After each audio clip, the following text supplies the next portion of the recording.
ओम नमो भगवते वासुदेवाय। ओम नमो भगवते वासुदेवाय। ओम नमो भगवते वासुदेवाय। मुखं करोति वाचालं पंगुं लंघयते गिरिं यत्कृपातमहं वन्दे श्रीगुरुदीनतारिणं परमानन्दमाधवं श्रीचैतन्यमीश्वरम्। नारायणं नमस्कृत्यं नरं चैव नरोत्तमं दैवीं सरस्वतीं व्यासं ततो जयमुदीरयेत्। नष्टप्रायेषु भद्रेषु नित्यं भागवत सेवया भगवती उत्तम श्लोके भक्तिर्भवति नैष्ठिकी। हरे कृष्ण कृष्ण कृष्ण हरे हरे, हरे राम राम राम हरे हरे। हरे कृष्ण। श्रीमद् भागवतम कथारूप। और जैसा कि आप सब भक्त लोग जानते हैं, हम 21वें अध्याय पर ही हैं। आज उसकी समाप्ति के पास पहुंचे हैं। कोशिश करेंगे कि आज हम उसको पूरा कर पाए। और हमने देखा कि प्रचेताओं की तपस्या से 10,000 वर्ष तक उन्होंने आकाश में एक पैर तक, जल में, अच्छा जल में, ओके ओके। तो प्रचेताओं ने 10,000 वर्षों तक जल में, पानी के अंदर शिवजी के गाइडेंस में, जैसे शिवजी ने उन्होंने बताया था मंत्र का उच्चारण करना है, प्रार्थना का उच्चारण करना है, उस प्रकार से उन्होंने तपस्या की। तो वहां पर स्वयं भगवान विष्णु प्रकट हो गए और भगवान विष्णु एक गरुड़ वाहन पर बैठ करके आए थे, जिनकी आठ भुजाएं थी। दर्शन कर रहे थे हम कल। और सिर पे बहुत ही सुंदर एक मुकुट था, बहुत ही सुंदर स्माइल चेहरे पे। ये सब हमने कल समझा था।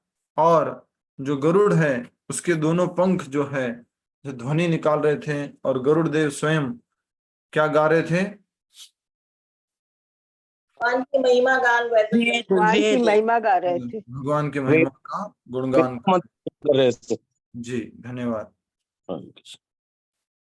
तो इस प्रकार हमने देखा था भगवान के विशेष रूप के दर्शन, और गरुड़ देव के द्वारा भगवान को वहां पर लेके आना। भगवान खुद उपस्थित हुए। तो और फिर हमने देखा प्रचिता जो थे, उन्होंने इतने वर्षों तक तपस्या की थी। तपस्या की वजह से जो भी कुछ शरीर में पेन, दर्द आदि या जो भी कुछ कष्ट हुआ था, वो सब वो भूल चुके थे भगवान के दर्शन करने मात्र से।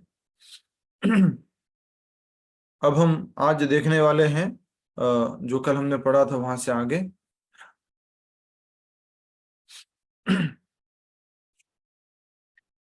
जी आज शुरुआत कहाँ से है? समस्त देवताओं, ऋषियों तथा अन्य पार्षदों। जी जी जी।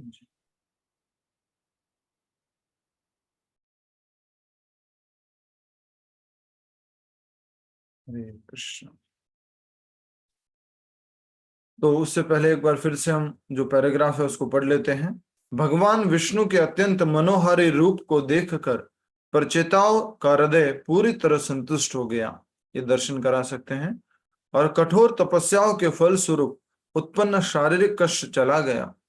गरुड़ के कंधों पर विराजमान भगवान को देखकर प्रतीत होता था मानो मेरु पर्वत के शिखर पर कोई बादल विराजमान था।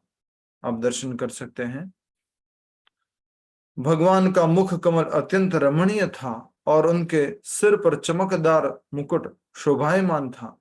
उनके आठों हाथों में विभिन्न अस्त्र शस्त्र थे और उनके शरीर की कांति संपूर्ण ब्रह्मांड के अंधकार को विनष्ट कर रही थी।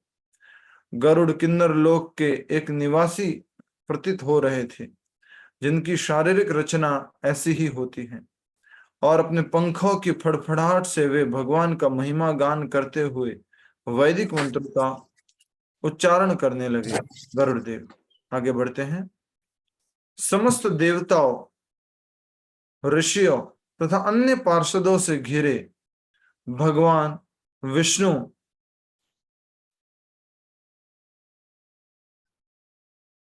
तो जी अभी मैसेज Sorry, करना Prabhuji, to जरूरी है। disturb you. Sorry, I did it at the wrong time. Very sorry. समस्त देवताओं, ऋषियों तथा अन्य पार्षदों से घिरे भगवान विष्णु ने कृपा भरी दृष्टि से प्रचिताओं को देखा। मेघ गर्जन के समान गंभीर वाणी से उन्होंने कहा। अब कौन बोल रहे हैं? भगवान विष्णु। जी, स्वयं भगवान विष्णु जो गरुड़ पर बैठ करके आए थे। और कहां पर बोल रहे हैं? जो जल के अंदर ही, जिस जल के अंदर प्रचिताओं ने तपस्या की थी, वहीं पर बोल रहे हैं। और कैसे बोल रहे हैं? गंभीर वाणी के साथ। गंभीर वाणी कैसी होती है?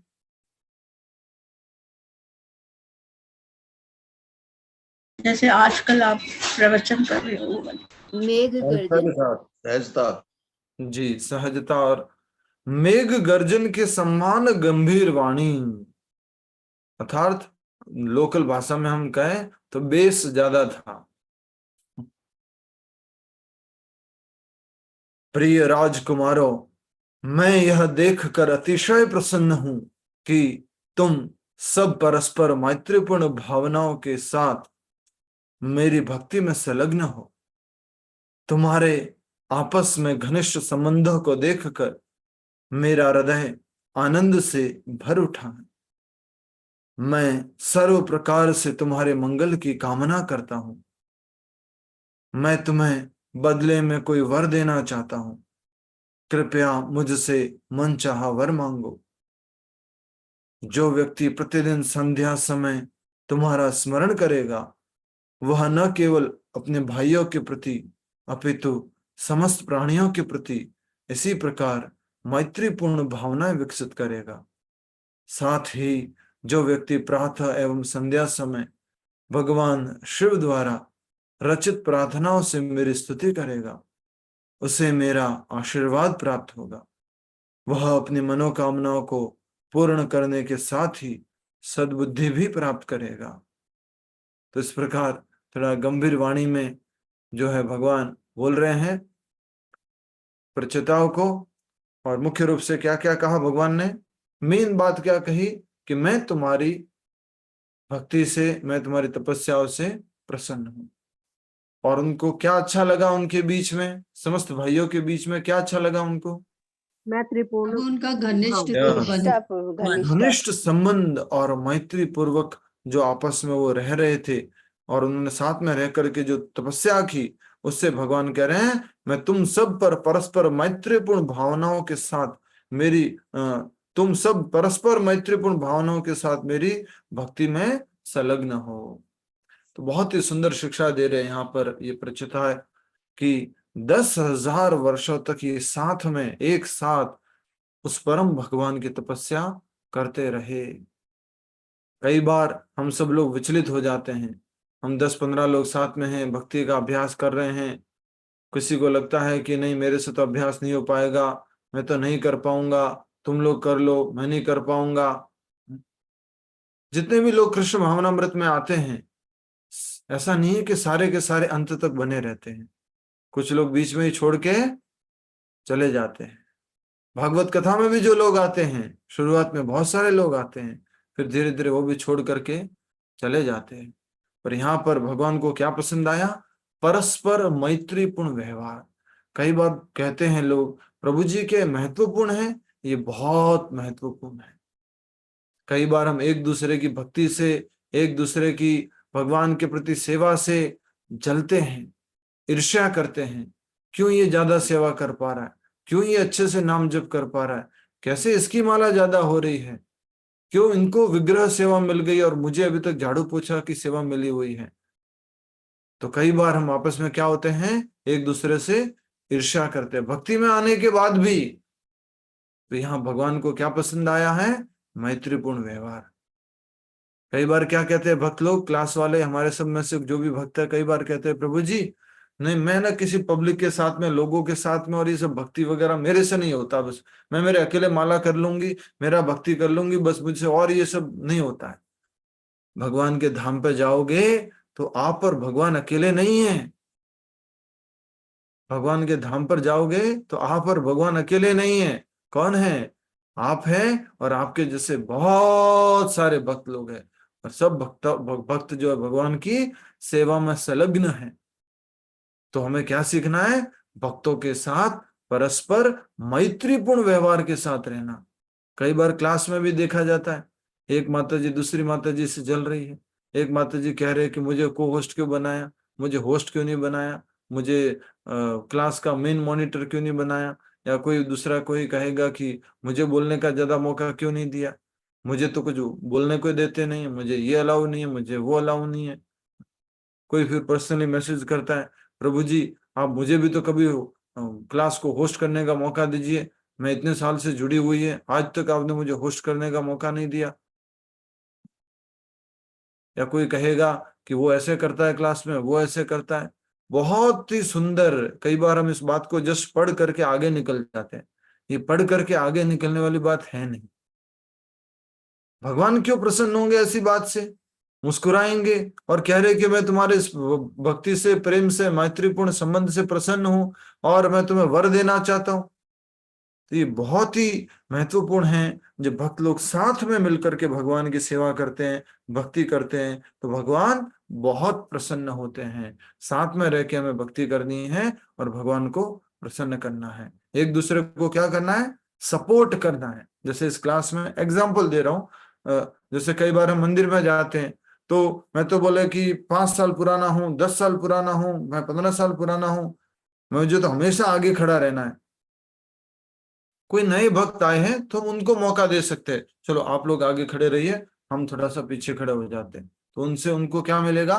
प्रोत्साहन मिलेगा, उनको मोटिवेशन मिलेगा, तो हम उनको मदद कर रहे हैं भक्ति में आगे बढ़ने की। तो यहाँ वेरी इंपॉर्टेंट पॉइंट है, कृपया करके इसको अंडरलाइन कर लीजिए। परस्पर मैत्रीपूर्ण भावनाओं के साथ मेरी भक्ति में संलग्न हो। मैत्रीपूर्ण भावना, प्रेम भरी भावना, कभी बुरा नहीं मानना। किसी ने कुछ बोल दिया या मान लीजिए किसी ने कुछ कह दिया, तुम्हें तो कुछ नहीं आता है, इसको तो कुछ नहीं आता, उसको तो कभी बुरा ना मानते हुए, सबका सम्मान करते हुए, सबसे हाथ मिलाकर आगे बढ़ते हुए हमें भगवान की सेवा करनी है, मदद करनी है। ठीक है, नेक्स्ट। तो अगली बात क्या कही भगवान ने? तुम्हारे आपस में घनिष्ठ संबंधों को देखकर मेरा हृदय आनंद से भर उठा है। ये कलयुग में आजकल ये देखने को नहीं मिलेगा। कलयुग ने क्या कर दिया है? अगर कोई 2 भाई, अगर कोई 3 भाई साथ में रहते हैं या साथ में रह करके प्रेम पूर्वक मैत्रीपूर्ण भाव से रहना चाहते हैं, ये कलयुग क्या करता है? उसको तोड़ देता है। ये कलयुग का एक बहुत बड़ा सिम्टम है। तो यहाँ पर देखा कि वो जो प्रचेता थे वो साथ में रहे और आपस में घनिष्ठ संबंध में रहे, और भगवान जो है उनका हृदय आनंद से भर उठा। मैं सर्व प्रकार से तुम्हारे मंगल की कामना करता हूं, मैं तुम्हें बदले में कोई वर देना चाहता हूं, कृपया मुझसे मन चाहा वर मांगो। जो व्यक्ति प्रतिदिन संध्या समय तुम्हारा स्मरण करेगा, भगवान बोल रहे हैं, तुम्हारा स्मरण करेगा। किसका स्मरण करेगा? चेताओं का। रचिताओं का। तो कई बार बोलते प्रभु जी भगवान के भक्तों को याद करना इतना जरूरी है क्या? भगवान को बहुत पसंद है ये बात भगवान को। भगवान कहते हैं तुम डायरेक्टली मेरी भक्ति भले मत करो, मेरे भक्तों की भक्ति करो, मेरे भक्तों का गुणगान करो, मुझे वो बहुत प्रिय है। तो साफ साफ यहाँ पर भगवान ने कहा है कि अगर तुम्हारा प्रतिदिन संध्या के समय कोई स्मरण करेगा, वह न केवल अपने भाइयों के प्रति अपितु समस्त प्राणियों के प्रति इसी प्रकार मैत्रीपूर्ण भावनाएं विकसित करेगा। तो कभी अगर मान लीजिए भाइयों को साथ में रखना है और किसी भी भाई के उस भाईचारे में दरार नहीं पड़नी है, ये प्रचेताओं की कहानी सुना सकते हैं। साथ ही जो व्यक्ति प्रातः एवं संध्या समय भगवान शिव द्वारा रचित प्रार्थनाओं से मेरी स्तुति करेगा। प्रार्थनाएं किसने रची थी बोलो? शिवजी ने। और उन्होंने शिवजी ने किसको दी? प्रचेताओं को। और प्रचेताओं को उन्होंने क्या बोला कि तुम भगवान श्री कृष्ण के भक्त हो, इसलिए मुझे सर्वप्रिय हो, सबसे अधिक प्रिय हो। तो यहाँ साफ साफ देख लो कि भगवान शिवजी ने भगवान श्री कृष्ण के लिए, भगवान श्री हरि के लिए प्रार्थनाओं की रचना की है और उन प्रार्थनाओं को उन्होंने दूसरे भक्तों को दिया है। कल भी हमने इस बात पे चर्चा की थी कि नारद मुनि प्राचीन भरी को मिले और जो शिवजी है वो प्रचेताओं को मिले, और दोनों जो है भगवान की भक्ति में पूर्णतया संलग्न हो गए। नेक्स्ट, साथ ही जो व्यक्ति प्रातः एवं संध्या समय भगवान शिव द्वारा रचित प्रार्थनाओं से मेरी स्तुति करेगा, उसे मेरा आशीर्वाद प्राप्त होगा। एक बात बताओ कि आजकल जो मॉडर्न लोग हैं या सो कॉल्ड लोग हैं जो अपनी मर्जी से नई नई प्रार्थनाएं बनाते हैं, वो प्रार्थना करना ठीक है कि जो भगवान शिव जी ने बनाई वो प्रार्थना करना ठीक है? भगवान शिव जी जो भगवान शिव ने बनाई भगवान है शिव जी ने बनाई है। बस ये बहुत इंपॉर्टेंट बातें हैं, इनको नोटिस किया करो। क्यों नहीं मैन्युफैक्चर करनी है प्रार्थना, क्यों नहीं मैन्युफैक्चर करनी है आरती या गुणगान, ये क्यों मैन्युफैक्चर करना है? जब आचार्यगण दे रहे हैं तो हमें उसी को पालन करना चाहिए। नेक्स्ट, वह अपनी मनोकामनाओं को पूर्ण करने के साथ ही सद्बुद्धि भी प्राप्त करेगा। जो शिवजी द्वारा प्रार्थनाओं की रचना करेगा, उनको स्तुति करेगा, प्रार्थना जो शिवजी ने रची है, तो सद्बुद्धि भी मिलेगी और मनोकामना भी पूरी होगी। नेक्स्ट, अगली बात भी कौन बोल रहा है? स्वयं भगवान। आपसे फिर से हृदय से निवेदन कर रहा हूं, भगवान की वाणी है, स्वयं भगवान बोल रहे हैं भागवत के अंदर। सुनिए अच्छे से और समझने का प्रयास कीजिए।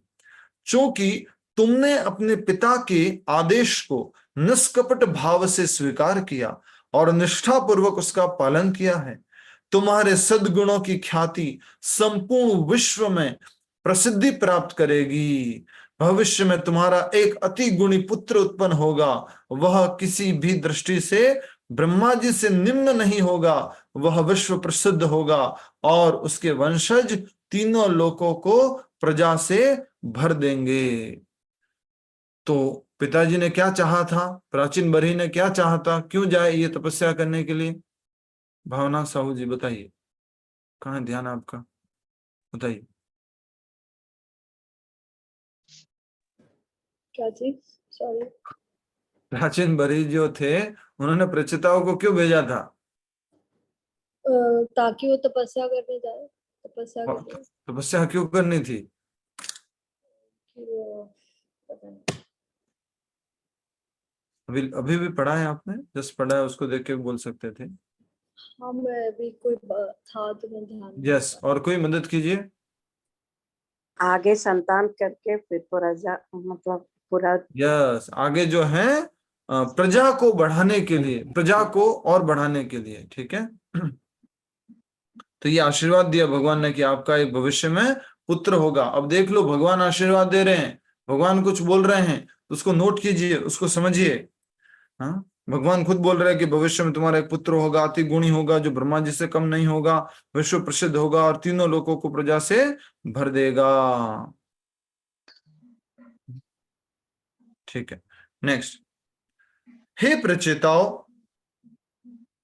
ब्रह्मलोचा नामक अप्सरा कंडू ऋषि से उत्पन्न अपनी कमल लोचनी पुत्री को वृक्षों के संरक्षण में रखकर स्वर्ग लौट गई थी। ठीक है। कुछ देर में भूख से व्याकुल जब वह कन्या रोने लगी तो वन देवता सोम ने करुणावश अपनी अंगुली उसके मुख में डाल दी। तो यहाँ पर एक अप्सरा थी, कंडू ऋषि से उत्पन्न, उनका नाम क्या था? प्रेम लोचा नामक यह अप्सरा थी और कंडू ऋषि से उत्पन्न अपनी कमल लोचनी पुत्री, कंडू ऋषि की पुत्री हो गई और प्रेम लोचा की भी पुत्री हो गई।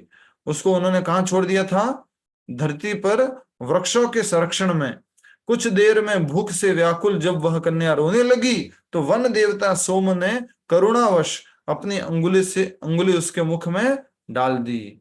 अच्छा, अंगुली डालने से क्या होगा? बच्चा छोटा है तो वो बच्चा चूसने लग जाएगा। चूसता रहेगा। हम सब लोग भी बचपन में अंगूठा चूस, उनकी उंगली में अमृत बह रहा था। हाँ हाँ ठीक है, वो तो आगे आएगा प्रभु। हम सब लोग भी बचपन में अंगूठा चूसते थे, राइट? अभी भी बच्चे चूसते हैं तो क्या करते हैं? नहीं, गंदा बच्चा निकालो बाहर। नेक्स्ट। तो इस प्रकार चंद्रदेव की अंगुली से बहते अमृत से उस कन्या का पोषण हुआ या किया और वह कन्या से विवाह करके अपने पिता पोषण किया, और वह अत्यंत सुंदरी एवं समस्त सद्गुणों से युक्त हो गई। क्योंकि तुम सब मेरे प्रति आज्ञाकारी हो, मेरी इच्छा है कि तुम इस कन्या से विवाह करके अपने पिता की आज्ञा अनुसार प्रजा उत्पन्न करो। तुम सब भाइयों का स्वभाव समान है, और चूंकि यह कन्या भी बिल्कुल तुम्हारे जैसी है, इसलिए यह तुम्हारे प्रति पूर्णतः समर्पित रहेगी। एक कन्या के बारे में बताया है कि इस कन्या से जो है तुम विवाह करो, और इस कन्या का नाम भी बता दिया भगवान ने। उसका नाम था कमल लोचनी पुत्री। नाम नहीं दिया गया है यहाँ पर। कमल लोचनी, मरीषा मरीषा मरीषा दिया गया नाम भागवतम में था। भागवतम में, ठीक है, वेरी नाइस। तो हे राजकुमारों, मेरी कृपा से तुम निर्बाध 10 लाख दिव्य वर्षों तक इस संसार में सुख भोगोगे, और इस दौरान तुम्हारी शक्ति लेश मात्र भी क्षीण नहीं होगी। तत्पश्चात तुम मेरी भक्ति में निमग्न होकर समस्त भौतिक संदूषणों से मुक्त हो जाओगे। उस समय तुम चिन्मय आकाश में स्थित मेरे सनातन धाम को प्राप्त करोगे। भगवान का आकाश, भगवान का धाम चिन्मय आकाश में है। चिन्मय मतलब दिव्य, ट्रांसेंडेंटल, सच्चिदानंद। उस धाम में, जो मेरा धाम है चिन्मय आकाश में, स्पिरिचुअल वर्ल्ड में, वहां पर तुम जो है मुझे मेरे धाम में प्राप्त करोगे। अब एक प्रश्न मन में आता है कि भगवान ने ऐसा क्यों आशीर्वाद दिया। भगवान सीधा ये भी कह सकते थे कि चलो अब तुमने भक्ति की, मैं प्रसन्न हूं, अब तुम कहां पर आ जाओ, मेरे धाम को मेरे साथ आ जाओ। लेकिन भगवान खुद भी चाहते थे कि ये लोग क्या करें, षष्ठी करें, इसलिए उनको षष्ठी के कार्य में लगाया।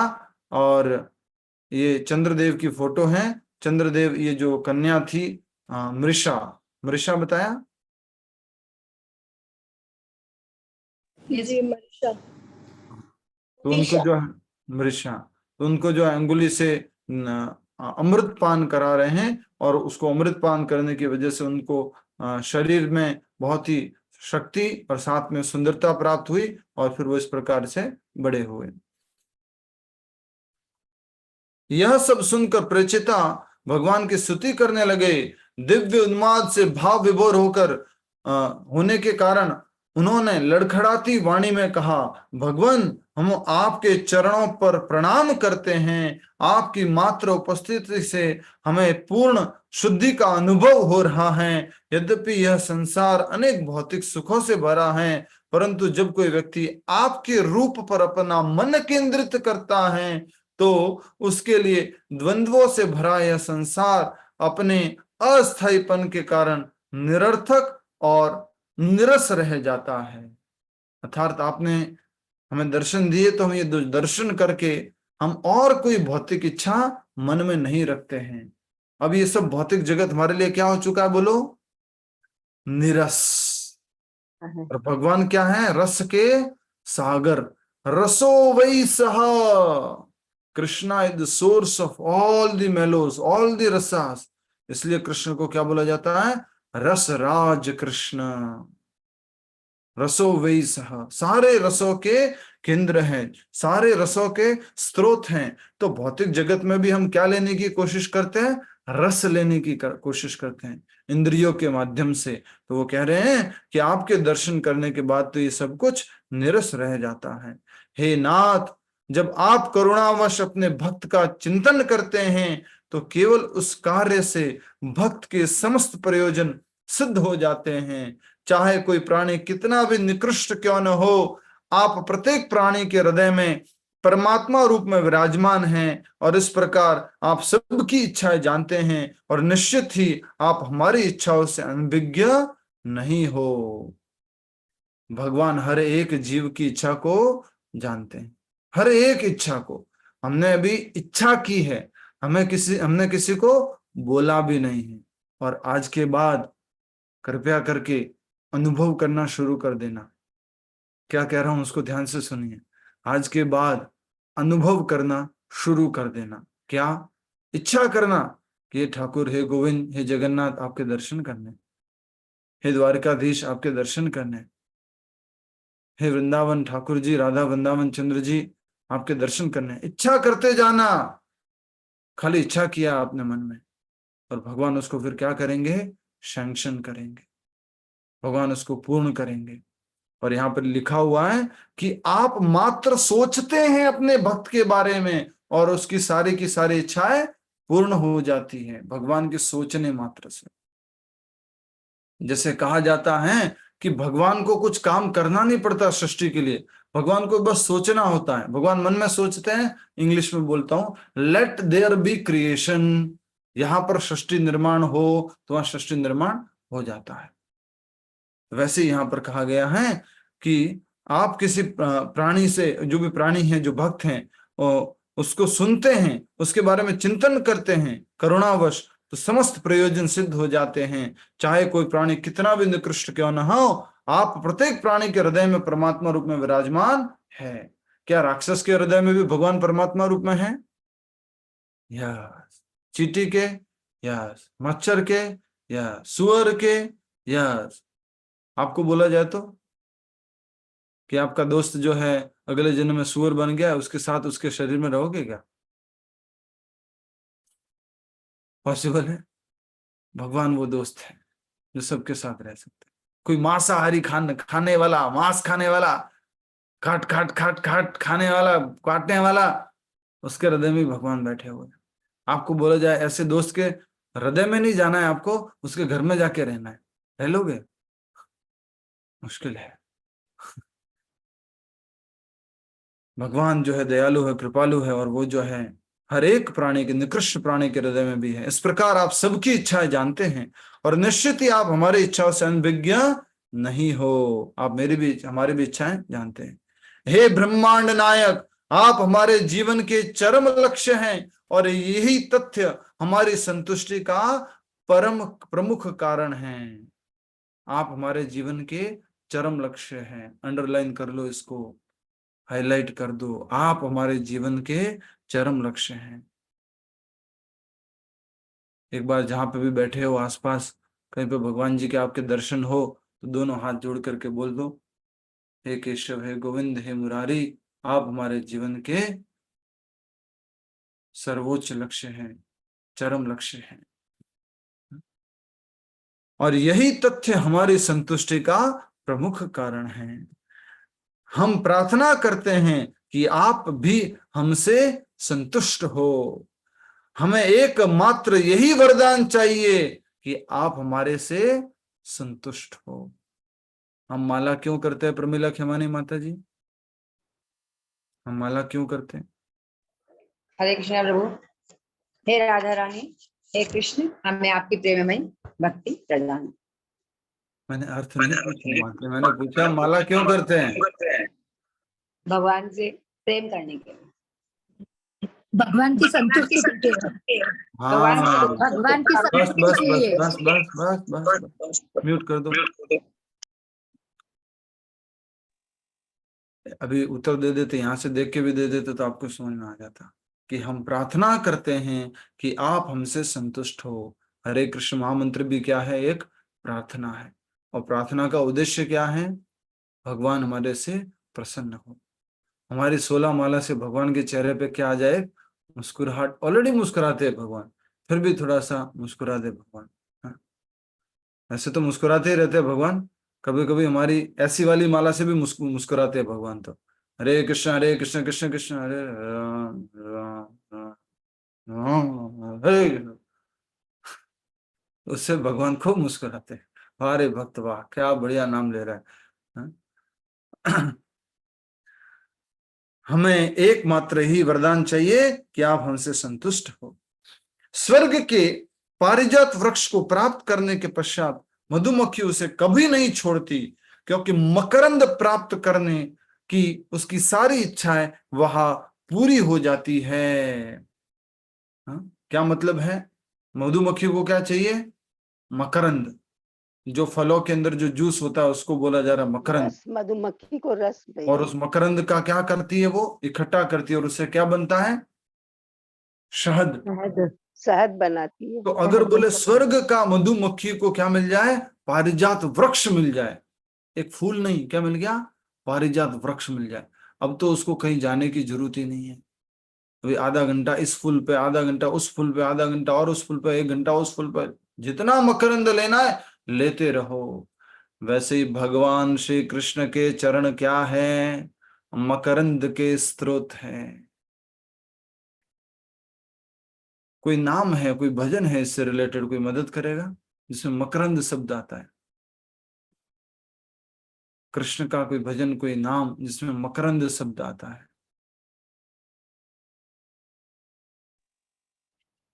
कोशिश अधरम कीजिए। मधुरम रखिलम मधुरम मधुराधिपति रखिलम। मकरंद शब्द आता है।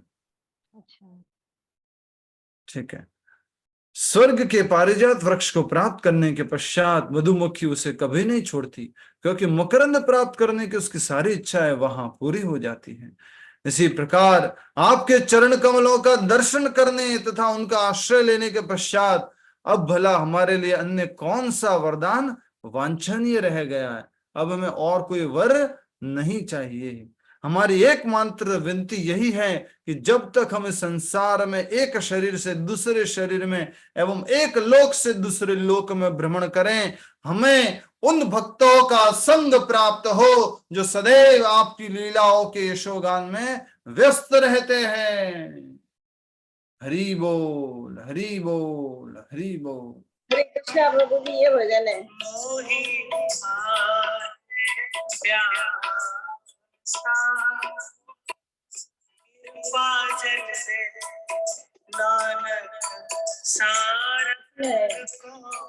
आप लाइन देख के बता दीजिएगा, वो प्रॉपरली सुनाई नहीं दे रहा है।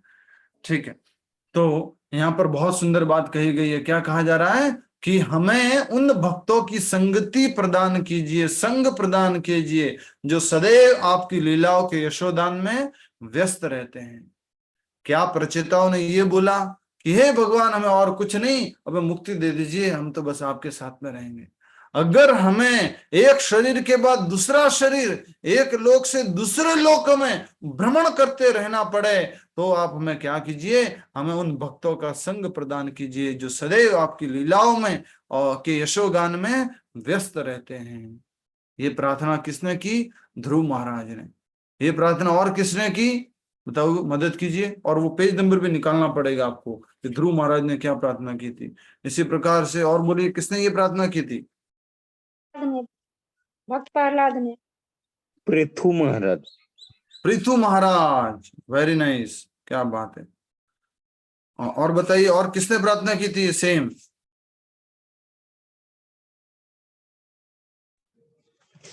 वृत्तासुर ने। जो हम पीछे पढ़ चुके हैं उससे रिलेटेड हम समझेंगे। बताइए। प्रहलाद ने, भक्त प्रहलाद ने प्रभु। नहीं पढ़ा माता जी, भक्त प्रहलाद नहीं आया अभी। नहीं आया। ठीक है। यस, कौन बताएंगे? बता सकते हैं कोई भी? यस, और किसने प्रार्थना की थी? हमने अंडरलाइन करवाया आपको।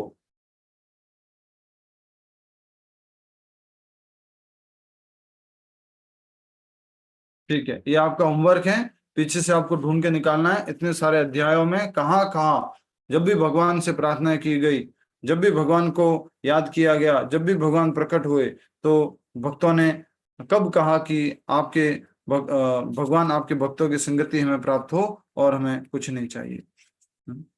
तो बहुत ही सुंदर यहाँ पर हम बात पढ़ रहे हैं। और प्रचेताओं ने कहा हमें उन भक्तों का संग प्राप्त हो जो सदैव आपकी लीलाओं के यशोगान में व्यस्त रहते हैं। गुरु नानक देव जी की प्रेयर्स में आता है कि जो चरण कमल है मकरंद के समान है। चरण कमल मकरंद के समान है, गुरु नानक देव गुरु जी। नानक देव जी की। ठीक बात है। तो तिसु भावे सो आरती हुए हरि चरण कमल मकरंद लोभित मन। सुना हुआ सा है जी। ठीक है, बहुत अच्छा। तो आपका ये होमवर्क हो गया, पीछे से ढूंढ के निकालना है कि कहाँ कहाँ भगवान के भक्तों ने प्रार्थना की कि आपके भक्तों का हमें संग प्रदान हो। अब मुझे बताइए, चैतन्य महाप्रभु के शिक्षा अष्टकम में सेम बात लिखी हुई है, कौन सा श्लोक है?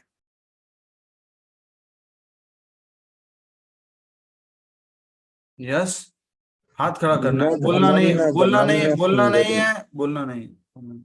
हाथ खड़ा कीजिए। चैतन्य महाप्रभु के शिक्षा अष्टकम में सेम बात कही गई। हाथ खड़ा कीजिए। मात्र एक हाथ खड़ा हुआ है, ये क्या बात है? ऐसा क्यों?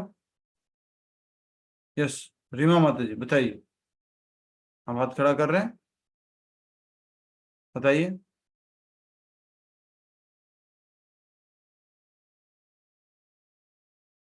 आप बता रहे हैं रीमा माता जी? ठीक है, आप ढूंढिए, आराम से ढूंढिए। ठीक है। श्लोका हाँ? 8:1 क्या बोला उसमें? 8 में तो ये नहीं बोला है। ठीक है, यस, बहुत इंपॉर्टेंट श्लोक है। शिक्षा अष्टकम आप सबको याद होना चाहिए, कंपलसरी। प्रभु याद हो लेकिन श्लोक नहीं सोच पा रहा शुभम शुक्ला माता शुभम शुक्ला जी बोलेंगे, जो बहुत ही दयालु कृपालु भक्त हैं और जिनके शरीर न धनम न जनम न सुंदरीम कविताम व जगदीश कामे मम जन्मनि जन्मनि ईश्वरे भवतात् भक्ति हेतु किम त्वयि। हाँ शुभम जी, मैंने सुना है आप जो है शरीर में कुछ अंग आपके काम नहीं करते हैं, कृपया करके बता सकते हैं कौन से अंग आपके काम नहीं करते? प्रभु जी मैं पूरी तरह से हैंडीकैप्ड हूँ, मैं बेड पर ही रहता हूँ हमेशा। श्रील प्रभुपाद की। ऐसा कहते हैं कि इनके हाथ और पैर पूरी तरह से कुछ इस तरह से काम नहीं करते हैं, या हाथ और पैर हैं आपके कि कैसे हैं? आपका माइक बंद है, बता दीजिए माइक खोल करके।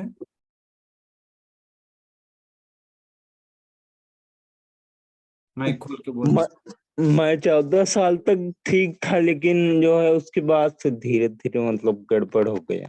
पैर और हाथ दोनों में मतलब खराब हो गए दोनों?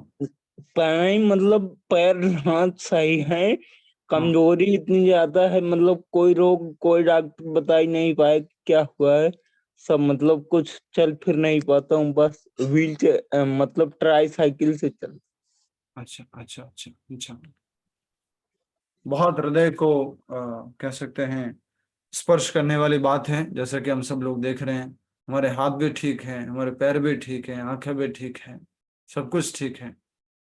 अगर मैंने पूछा शिक्षा अष्टकम का कोई श्लोक बता दो, तो बताने वाले शुभम शुक्ला जी है। न धनम न जनम न सुंदरिम कविताम व जगदीश कामये मम जन्मनि जन्मनि स्वरे भवताद भक्तिर हेतु की त्वयि। चैतन्य महाप्रभु क्या कह रहे हैं? न तो मुझे धन चाहिए, न जन चाहिए, न सुंदरी चाहिए, न कोई मेरा गुणगान करने वाले लोग चाहिए। क्या चाहिए मुझे? मम जन्मनि जन्मनि स्वरे, जन्म जन्मांतर तक भवताद भक्तिर अहेतु की त्वयि, आपकी अहेतु की भक्ति चाहिए बस। तो और तो कुछ मेरे पास अब बोलने के लिए बचा नहीं है। आपने देख लिया शुभम जी को, शुभम शुक्ला जी को, और उसके बाद आप कहे कि नहीं प्रभु जी नहीं हो पा रहा है, नहीं समझ में आ रहा है, नहीं माला कर पा रहे हैं। शुभम जी मैंने सुना है आप आश्रय भी लिए हैं, कितने लेवल का आश्रय हो चुका है आपका? प्रभु जी मैंने लिया तो 4 माला का है, लेकिन मैं करता हूँ 16 माला पूरी जो है। 6 माला का ही आश्रय लिया और 16 माला करते हैं? अरे वो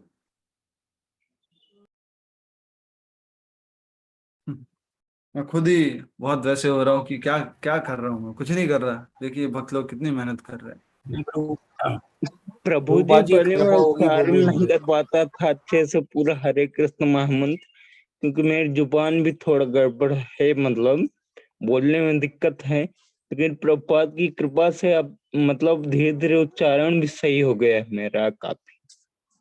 जय प्रभुपाद, जय गुरुदेव, हरि बोल। शक्ति भी आएगी आपके जीवन में, भाव शक्ति भी है, भाव भौतिक शक्ति भी भाव आएगी। भरा जो ये अभी कन्वर्सेशन है, और बहुत ही हृदय को छूने वाली बात है कि बोलने में भी तकलीफ हो रही थी, लेकिन फिर भी हरे कृष्ण महामंत्र की 16 माला जप कर रहे हैं। 6 माला का आश्रय लिया हुआ है, लेकिन 16 माला का जप करते हैं। बहुत ही विशेष कृपा है, बहुत ही विशेष कृपा है। और इसलिए कहा जाता है हम जो मंत्र बोलते हैं इस भागवत कथा शुरू करने से पहले, माइक बंद कर दीजिए। पंगुम लंघयते गिरिम यत् कृपा तमहं वंदे श्री गुरु दीन तारिणम। क्या बोलते हैं मंत्र? पंगुम लंघयते गिरिम। अगर कोई प्रभु लूला लंगड़ा है तो गुरु की कृपा से वो पहाड़ को भी लांघ सकता है। प्रभु जी, लेकिन इसके पहले मेरा जीवन जो है वो बहुत ही पापमय रह चुका है, इसी कारण ये मतलब स्थिति है मेरी। मैं तो जानता हूँ इसी जन्म का फल है सब, लेकिन जो है प्रभुपाद की अहद की कृपा से ही थोड़ा बहुत मतलब जो कुछ। अति सुंदर, अति सुंदर। क्या भाव है आपके कि यस, मैंने पाप किए थे और इस जीवन में बहुत सारे, और उसके परिणाम स्वरूप मेरा शरीर ऐसा हो गया है, शरीर में रोग आ गए हैं, और प्रभुपाद जी की कृपा से आज ये श्लोक जो हम बोलते हैं ना, वो आज यहाँ पर साक्षात आप देख सकते हैं। पंगुम लंघयते गिरिम, लूला लंगड़ा भी पहाड़ चढ़ लेगा। गूंगा क्या कर लेगा? बोल देगा। He will be a great speaker, गुरु की कृपा से। ये हम प्रतिदिन भागवत शुरू करने से पहले श्रोता बोलता है, क्योंकि श्रोता क्या है? लूला लंगड़ा है। सॉरी, श्रोता नहीं, वक्ता बोलता है। उसको कुछ नहीं आता है, लेकिन गुरु की कृपा से जो कुछ पढ़ लिख करके देख करके बोल रहा है, वो सब गुरु की कृपा है। तो ये श्लोक अगर आपको नहीं मालूम है तो आप कृपया करके ढूंढिएगा, देखिएगा। कहाँ से शुरू होता है ये श्लोक? मुखम करोति वाचालम मुखम करोति वाचालम पंगुम लंघयते पंगुम गिरिम लंघयते श्री गुरु दीन यत् कृपा तमहं वंदे, यत् कृपा तमहं वंदे श्री गुरु दीन तारिणम। बहुत ही सुंदर शुभम जी, बहुत इंस्पिरेशनल। कभी और मधु रंगनाथन जी कुछ कहना चाहते हैं, ऐसा लग रहा है। माता जी कहिए कुछ। तो कभी और इनसे एक हम सेशन रखेंगे और समझेंगे किस प्रकार ये कृष्ण भावनामृत का अभ्यास कर रहे हैं।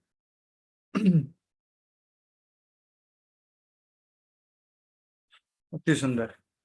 हमारी एकमात्र यही विनती यही है कि जब तक इस संसार में एक शरीर से दूसरे शरीर में, एक लोक से दूसरे लोक में भ्रमण करते रहें, हमें उन भक्तों का संग प्राप्त हो जो सदैव आपकी लीलाओं के यशोगान में व्यस्त रहते हैं। हम तो अगर भजन भी गा लेते हैं तो हम क्या बोलते हैं? मेरी विनती सुनो राधा रानी, चरणों से लिपटाए रखना। और ये क्या कह रहे हैं? आपके भक्तों का संग देना, आपके भक्तों का संग देना। दासों के दास, दासों के दास, दासों के दास, दास दासम दास, वो बनाना। अगले श्लोक और भी बहुत इंपॉर्टेंट है, जो श्रीमद् भागवत के चौथे स्कंद के 30वें अध्याय के 34वां श्लोक से शुरू होता है। 34, 35, 36, 37 और 38। बहुत ही सुंदर प्रार्थनाएं। दोनों हाथ जोड़ करके मेरे साथ बोल दो एक बार ये प्रार्थनाएं, बहुत कृपा हो जाएगी हम सब के ऊपर। ऐसे शुद्ध भक्त का क्षणिक संग भी स्वर्ग लोकों की प्राप्ति अथवा ब्रह्म में लीन होकर मुक्ति से अधिक मूल्यवान है। स्वर्ग लोक से या ब्रह्म में विलीन हो जाना, ऐसी मुक्ति से भी अधिक मूल्यवान है आपके भक्तों का संग। दोनों हाथ जोड़ के प्रार्थना कीजिए, निवेदन है। और वे अपनी उपस्थिति से तीर्थ स्थलों को पवित्र कर देते हैं। जहां वो उपस्थित होते हैं वो तीर्थ स्थान जो है वो पवित्र हो जाता है। तीर्थ स्थान दुनिया भर को पवित्र करता है, तीर्थ स्थान सबको पवित्र करता है। और शुद्ध भक्त क्या करते हैं? तीर्थ स्थान को भी पवित्र कर देते हैं। और कई बार हमें लगता है इस्कॉन वाले ये घमंड में बात क्यों करते हैं? प्रभुपाद जी तीर्थों को भी शुद्ध कर देते थे। प्रभुपाद जी जहां जाते थे वो तीर्थ बन जाता था, क्योंकि उनके हृदय में वो किसको लेके जाते थे? स्वयं भगवान को लेके जाते थे। तीर्थम कुर्वन्ति तीर्थानि।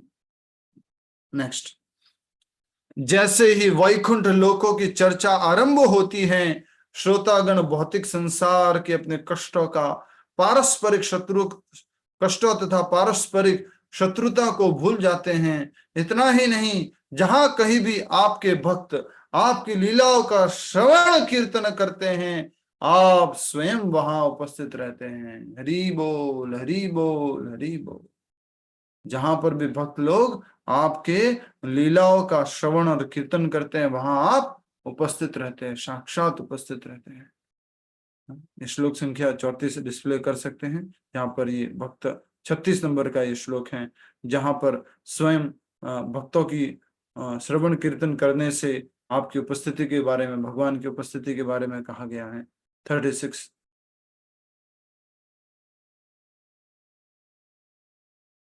यस, ऊपर कीजिए, एक बार श्लोक दिखा दीजिए, बड़ा कर दीजिए।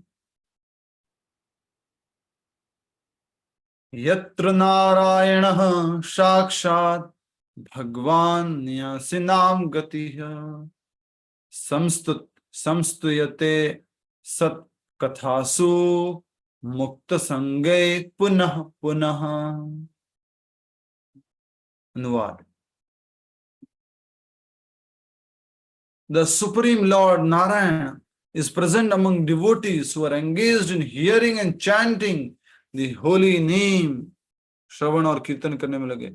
Holy name of the Supreme Personality of Godhead. Lord Narayana is ultimate goal of sannyasis, those in the renounced order of life, and Narayana is worshipped through this Sankirtan movement by those who are liberated from material contamination. Indeed, they recite the holy name again and again, again and again. Punah punah mukta sange, punah punah kathasu. आपकी कथा का पुनः पुनः गुणगान करते रहते हैं, और आप जहां आपकी कथा का गुणगान होता है वहां उपस्थित होते हैं भगवान। कृपया करके वो श्लोक भी डिस्प्ले कर दीजिए। मैं जो बोल रहा हूं, आप में से जो भी करना चाहे।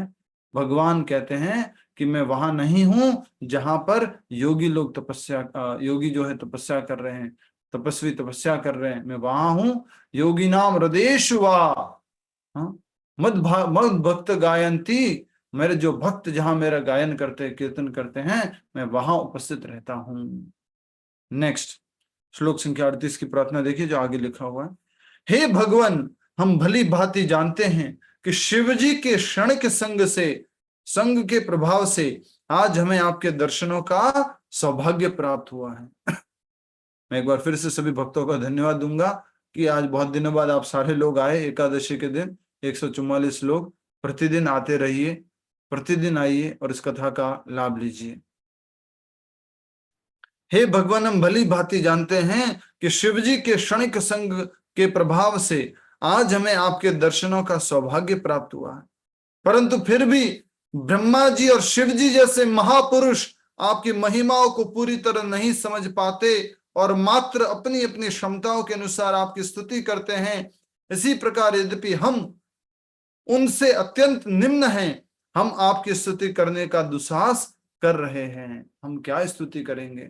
ब्रह्मा जी और शिव जी जो है वो पूरी स्तुति आपके नहीं कर पाते, तो हम क्या स्तुति करेंगे? हम तो दुस्साहस कर रहे हैं, एक कोशिश कर रहे हैं।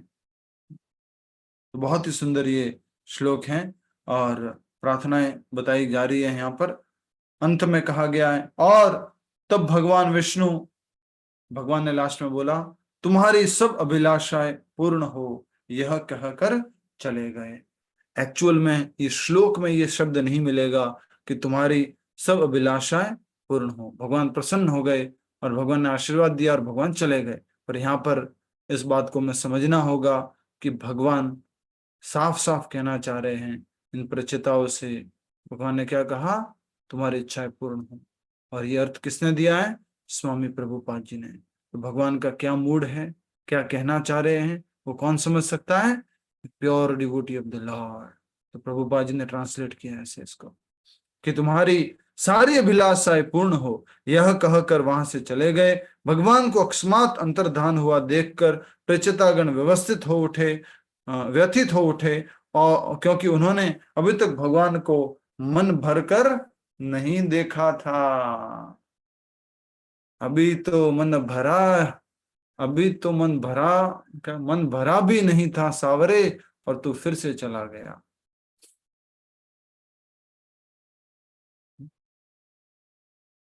तो बहुत ही सुंदर ये प्रार्थनाएं की और भगवान प्रसन्न हुए, प्रचिताओं की इच्छा को पूर्ण किया। और आगे हम देखेंगे कि किस प्रकार ये प्रचिता जल से बाहर आते हैं, इसको हम कल पूरा करेंगे। और कल शनिवार है तो कल हम इसको पूरा करके समाप्त कर लेंगे। आज हम अधिक मालाएं करेंगे। जिनकी 16 मालाएं नहीं होती हैं, जिनकी एक माला होती है पूरे दिन में, जिनकी 2 ही होती हैं, वो आज हमारे साथ में इस ऑनलाइन कार्यक्रम के माध्यम से एक एक भक्त जप करेगा। और आप सब लोगों को जप करने का मौका मिल रहा है। साथ में आपका एकादशी के दिन एक माला करने से 1000 माला करने का लाभ मिलता है। वो श्लोक मिला, मद गायंती भक्तः योगी नाम हृदयेषु वा। इतना सब सर्च करेंगे तो आ जाएगा, योगी नाम हृदयेषु वा, योगी नाम हृदयेषु वा। यस, मंजू मुरार का माता जी क्या कहना चाहते हैं? परसों की डांट से मैं आपकी माला शुरू कर दी 16 ठो। माता जी परसों डांट पड़ने से मैंने आपकी 16 माला करनी शुरू कर दी है। मेरी 16 माला करते हो? नहीं, भगवान की 16 माला मैंने आपकी अच्छा, डांट ठीक, पढ़ने ठीक। के बाद। ओ हो, मैंने समझा हरि नाम हरि नाम हरि नाम हरि नाम दास हरि नाम दास।